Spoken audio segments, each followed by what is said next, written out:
साठी क्वेरीज येत असतील तर किती मागणी असते ह्याची? खरं म्हणजे भारतातूनच नाही तर भारताच्या बाहेरून त्यांना भारतीय वंशाचं कॅरेक्टरिस्टिक असलेले स्पर्म पाहिजेत अशा लोकांची बरीच इन्क्वायरी आमच्याकडे अक्षरशः दिवसाला 3-4 ईमेल आमच्याकडे परदेशातून येत असतात की आम्हाला इंडियन कॅरेक्टरिस्टिक असलेलं स्पर्म हवं आहे. ओके.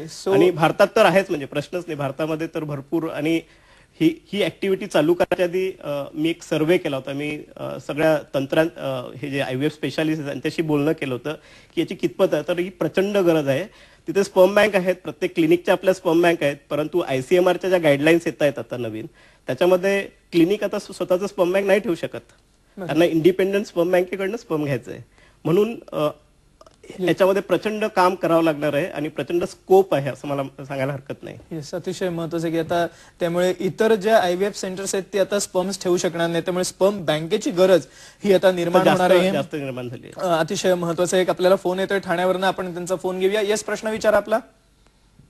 प्रश्न विचारा आपला. हा, किती वर्ष झाल्यानंतर हे करावं वापरू शकतो किंवा किती वर्षापर्यंत वापरू शकतो? येस भालचंद्र, आपला प्रश्न. किती वर्षापर्यंत नाही, किती वय झाल्यानंतर? किती वय झाल्यानंतर आपण वीर्यदान करू शकतो असं आपलं म्हणणं आहे. हा, आणि त्याच्यासाठी खर्च काय तो? ओके, ठीक आहे. जरूर फोन ठेवून उत्तर आहे का. सर्वप्रथम मला सांगायला या ठिकाणी आवडेल की वीर्यदान करण्यासाठी कुठलाच खर्च येत नाही. उलट वीर्य पेढीकडनं त्यांना येण्या जाण्यासाठी किंवा एक टोकन म्हणून 500 रुपये दिले जातात, हा वेगळा भाग आहे. पण महत्वाचा हा भाग आहे ह्याच्यामध्ये की ह्या वीर्यदानामुळे जसं रक्तदान आहे किंवा ज्याप्रमाणे आपण नेत्रदान करतो त्याचप्रमाणे वीर्यदान केल्यामुळे बऱ्याच लोकांना ह्याचा फायदा होऊ शकतो. सर, आपलं काय मत आहे? त्यांनी पहिला प्रश्न जो विचारलाय की किती वय, ह्याच्यासाठी काही वयोमर्यादा आहे का? वयोमर्यादा ICMR आणि इंटरनॅशनल गाईडलाईन्स प्रमाणे वयोमर्यादा घालून दिल्या आहेत.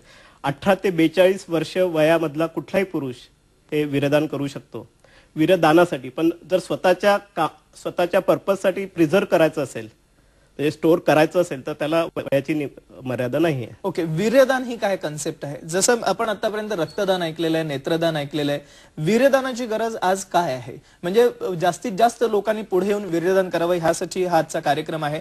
आणि ह्याचं कारण आहे की समाजात आज जे पीडित रुग्ण आहेत किंवा जे पीडित लोक आहेत त्यांना ह्याच्यातून फायदा मिळावा, ही एक महत्वाचा किंवा हा एक नोबल पर्पज घेऊन आपण हा आजचा कार्यक्रम करतोय की जेणेकरून ह्याची माहिती जास्तीत जास्त लोकांपर्यंत पोहोचावी. अनेक लोक आपल्याला बघतायत. सर, वीर्यदानाची गरज काय आहे?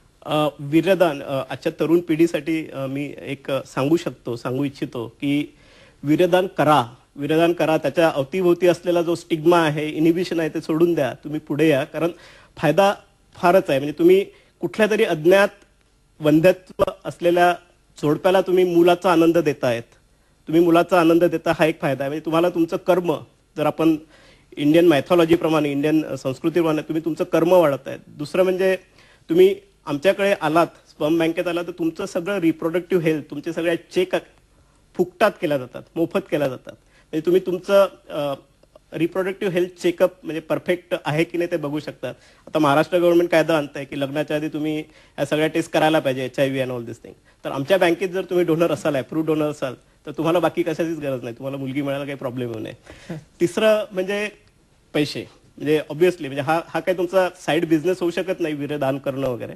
पण जे काही वीर्यदाते आमच्याकडे येतात त्यांच्या स्क्रीनिंग तर आम्ही मोफत करतोच, पण त्यांना आम्ही कॉम्पेन्सेशन देतो. म्हणजे ते येतात, त्यांचा टोकन म्हणून आम्ही त्यांना पैसे देतो. तर कॉलेज गोईंग मुलं जे असतात त्यांच्यासाठी हा पॉकेट मनी, चांगला पॉकेट मनी असतो. म्हणजे इट्स अ सायझेबल पॉकेट मनी. आणि एक काहीतरी सामाजिक कार्य, तुम्ही सामाजिक बांधिलकीने तुम्ही तुमचं वीर्यदान करता, नाहीतरी ते वाया गेलं असतं.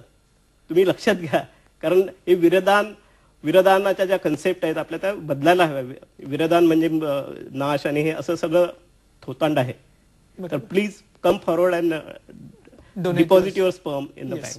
हा एक मला वाटतं महत्वाचा कन्सेप्ट आपण आता सांगितलं सर, की ज्याच्यामध्ये ह्याच्या मागे जो स्टिग्मा आहे, सामाजिक एक प्रकारे घृणास्पद वागणूक जी दिली जाते, तर ती आपण टाळली पाहिजे. कारण वीर्यदान करण्याने एका कुठल्या तरी जोडप्याला तुम्ही मुलाचा आनंद देताच आहात, पण त्याबरोबरीने स्वतःचा चेकअप, म्हणजे ज्याच्यामध्ये जसं आपण ब्लड डोनेट केल्यानंतर सर्व रक्ताचा चेकअप, ज्याच्यामध्ये HIV, हेपॅटायटिस बी, HCV हे रोग आहेत किंवा इतरही काही रोग असतील, ह्याचा चेकअप आपोआपच होतो. तसंच वीर्यदात्याचा सुद्धा चेकअप हा आपोआप त्या बँकेमध्ये गेल्यावरती होत असतो.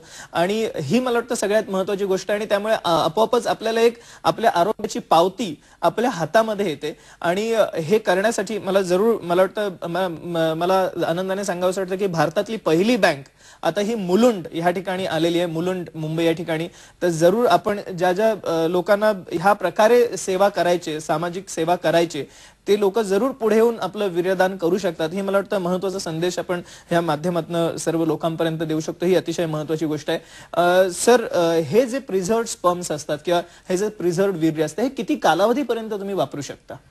खरं थेरॉटिकली म्हणजे त्याला लिमिट नाही. म्हणजे for eternity you can freeze it for eternity. पण प्रॅक्टिकल पर्पजसाठी 15 ते 20 वर्ष मॅक्झिमम तुम्ही स्टोअर करू शकता. म्हणजे आपल्याकडे रेफरन्सेस आहेत की 15 वर्षानंतर 20 वर्षानंतर गोठवलेलं वीर्य वापरून मुलं झालेली आहेत. पण आता ICMR गाईडलाईन प्रमाणे 10 वर्षापेक्षा जास्त आपण नाही स्टोअर करू शकणार आहे. ओके. सो 10 वर्षाचा पिरियड, भारतासाठी 10 वर्षाचा पिरियड आपण दिलेला आहे. सर, ह्याच्या व्यतिरिक्त आणखीन आपल्याला काय सांगायचं ह्याबद्दल? आता मगाशी सांगितल्याप्रमाणे की ही नवीन कन्सेप्ट आहे. म्हणजे कन्सेप्ट तशी जुनी आहे, पण मी म्हणजे माझं एक विजन म्हणून ही सगळं पॉप्युलर करण्यासाठी, हे सगळं भारतभर पॉप्युलर करण्यासाठी आम्ही हा प्रोग्राम कदाचित त्याचा एक भाग असू शकतो. आणि हा कन्सेप्ट पॉप्युलर करण्यासाठी मला तुमच्यासारख्या DD सह्याद्री सारख्या चॅनलची मदत लोकांपर्यंत पोहोचण्यासाठी होते. त्याबद्दल मी तुम्हाला धन्यवाद देऊ इच्छितो. नाही. आणि हा आमच्या कार्यक्रमाचा उद्देशही आहे की नवीन नवीन जे तंत्रज्ञान येत आहे आणि जे पीडित रुग्णांसाठी जे अत्यंत सहाय्यक आहे, आणि केवळ इन्फर्टिलिटी रुग्णांनाच नव्हे, वंध्यत्व पीडित रुग्णांनाच नव्हे, तर आपण मगाशीच ऐकलं की युद्धावरती जाणारे जवान आहेत किंवा फायर ब्रिगेड मधली लोक आहेत, पोलिसांमधली लोक आहेत, ज्यांना आपल्या जीवाची हमी नसते. आणि कधी कधी असे लोक, नुकतंच लग्न झालं की त्यांना मोहिमेवरती जायला लागतं, तर अशा प्रकारची लोक आपलं वीर्य प्रिझर्व्ह करू शकतात. त्याचप्रमाणे ज्या लोकांना मगाशी आपण सांगितल्याप्रमाणे इन्फर्टिलिटीचा प्रॉब्लेम आहे, त्यांच्यासाठी तर हे होतच. आणि ह्या सर्व लोकांना आपण जर का मदत करू शकत असू ह्या माध्यमातून, तर मला वाटतं एक निश्चितच आनंददायी घटना आहे. त्यामुळे कुठल्याही प्रकारचा सामाजिक स्टिग्मा न बाळगता तरुणांनी पर्टिक्युलरली पुढे येऊन वीर्यदान करायला हवं. आणि वीर्यदान करण्यासाठी मी मगाशी सांगितल्याप्रमाणे ही क्रायोज इंटरनॅशनल जी स्पर्म बँक आहे, जिथे जाऊन आपण मुलुंड या ठिकाणी जरूर आपलं वीर्यदान करू शकता. मुंबईमध्ये ही आज उपलब्ध आहे सोय. सर, सर्वात महत्वाचा भाग, जेव्हा आपल्याकडे अशा प्रकारचे डोनर्स येतात, तेव्हा तुम्ही त्यांच्या कॅरेक्टरिस्टिक किंवा म्हणजे इतर काही त्यांचे गुण अवगुण बघता का? कारण हे शेवटी स्पर्म जाऊन पुढे कोणाला तरी आपण देणार आहात आणि कुठल्या तरी एक वंध्यत्व पीडित जोडप्याला किंवा ज्यांना गरज आहे त्यांना त्याचा वापर करणार आहात, तर आपण काय बघता त्यांच्यामध्ये? आमचा सायकोलॉजिकल काउन्सिलर आणि मेडिकल डायरेक्टर आमच्याकडे कसं एक क्वेश्चनेअर आहे, प्रश्नावली असते. त्याच्यायोगे त्या डोनरचे सगळे ट्रेट्स, त्याच्या स्वभावाचे पैलू वेगवेगळे जाणता आम्ही ते काढून घेतो त्यांच्याकडनं, आणि त्याची सगळ्यांची नोंद होते. आणि त्यातनं त्यांचं सायकोलॉजिकल प्रोफायलिंग कसं आहे, तो किती फ्रेंडली आहे, त्याचं फिजिकल कॅरेक्टरिस्टिक काय आहे, त्याचा हेअर कलर काय, ब्लड ग्रुप, ऑब्व्हियसली त्याच्या पलीकडे येऊन आम्ही त्याच्या शूजचा साईज सुद्धा आम्ही नोट करून घेतो. किंवा तुमचे पॉलिटिकल व्ह्यूज काय, राजकीय व्ह्यू काय आहे, तुम्ही धर्म मानता का, असल्या बऱ्याच गोष्टी असतात. की मला उद्या मूल हवं असेल आणि मला डोनर स्पर्म पाहिजे असेल, तर मला ह्या गोष्टी फार उपयुक्त ठरू शकतात. की माझं होणारं मूल कशा प्रकारचं आहे, कसं बॅकग्राऊंड आहे, कुठल्या धर्माचं आहे. धर्माचं सुद्धा ICMRच्या गाईडलाईन धर्म सुद्धा तुम्ही सिलेक्ट करू शकता.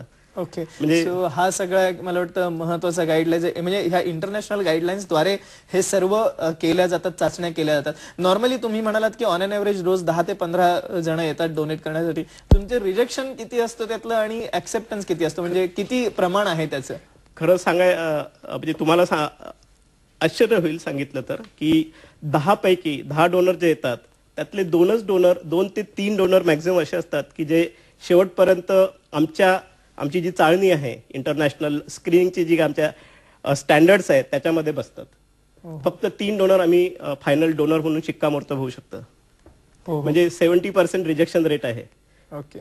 सो हा सुद्धा एक मला वाटतं अतिशय महत्वाचा भाग आहे. आपण सांगितलं की 70% रिजेक्शन रेट आहे आणि फक्त 2 किंवा 3 डोनर्स अशा प्रकारे सर्व चाचण्यांमधून उत्तीर्ण होऊन पुढपर्यंत येऊ शकतात. म्हणजे अतिशय काटेकोरपणे ह्या सर्व चाचण्यांची मला वाटतं अंमलबजावणी केली जाते, नो डाऊट अबाउट इट. आणि ह्या